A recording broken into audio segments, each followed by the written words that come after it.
আচ্ছা, প্লেনের পাইলট ক্রুরা তাদের ফ্লাইটে কি ধরনের খাবার খান? সেখানে স্পেশাল কিছু রাখা হয় নাকি নিজের ইচ্ছে মতো খাবার নিয়ে ফ্লাইটে উঠতে পারেন? এরকম প্রশ্ন অনেকের মাথায় ঘুরে। আপনি জানেন কি ফ্লাইটের পাইলট আর কো পাইলটদের কেন খাবার দেওয়ার ক্ষেত্রে একই রকম মেনু থাকে না? ফ্লাইট চলাকালীন যাত্রী, ক্রু, পাইলটদের জন্য রয়েছে বেশ কিছু নিয়ম নীতি। এই নিয়ম ভঙ্গ করলেই যাত্রী থেকে শুরু করে পাইলট সবার জন্য রয়েছে শাস্তির ব্যবস্থা।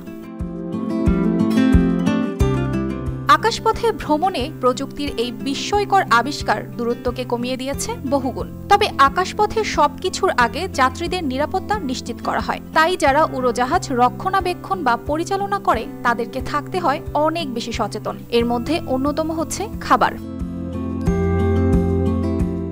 দর্শক নিশ্চয়ই জেনে থাকবেন, বাণিজ্যিক বিমানগুলোতে যাত্রী সাধারণকে যাত্রী সেবার অংশ হিসেবে দেয়া হয় উন্নত মানের খাবার। এসব খাবার আসে সংশ্লিষ্ট এয়ারলাইন্সের ক্যাটারিং সার্ভিস থেকে। এর মধ্যে যাত্রীদের যে খাবার দেয়া হয় সে খাবার খান না পাইলট, কো পাইলট, ইঞ্জিনিয়ার এবং কেবিন ক্রুরা। এমনকি একই ফ্লাইটের দুই পাইলটও গ্রহণ করেন না একরকম খাবার। বিষয়টা আশ্চর্য লাগলেও তা সত্যি। তবে এর পেছনে রয়েছে যৌক্তিক কারণ।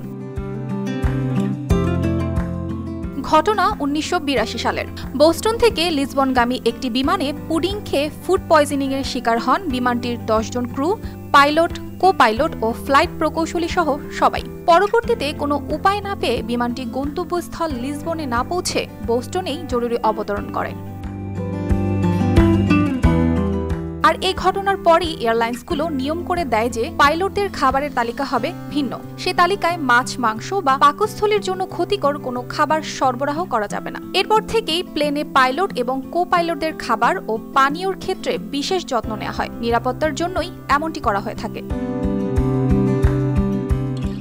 যদি কোনো কারণে খাবারে বিষক্রিয়া হয়ে থাকে এবং উভয় পাইলট একই খাবার খান, তাহলে তারা একসঙ্গে অসুস্থ হয়ে পড়বেন। আর এতে করে শূন্যে ভেসে বেড়ানো এ যান পরিচালনা কঠিন হয়ে পড়বে। এমনকি পাইলটরা ককপিটে বসেও খাবার খাওয়ার অনুমতি পান না। অর্পিতা জাহান, RTV।